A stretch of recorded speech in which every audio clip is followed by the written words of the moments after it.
Minggu lepas aku dah pun tonton Now You See Me, Now You Don't, movie ketiga dalam siri Now You See Me punya movie. Korang pun boleh tonton juga sekarang ni dekat panggung wayang berhampiran dengan korang. Kalau aku kena bagi bintang untuk Now You See Me, Now You Don't, aku bagi 4.5 bintang daripada 5 bintang.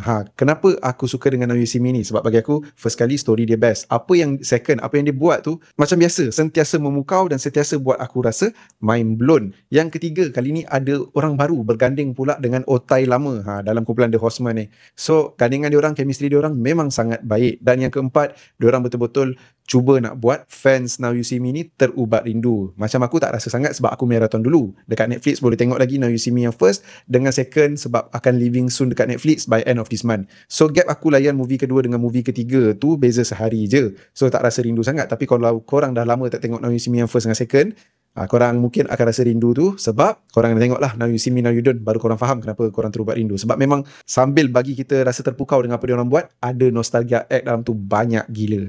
Kalau aku kena cari apa yang aku tak suka dengan Now You See Me, Now You Don't, satu je lah, ada part dekat sebelum half of the movie tu, aku rasa dia agak sedikit slow. Masa tu dia macam bosan sikit je, tapi sekejap je.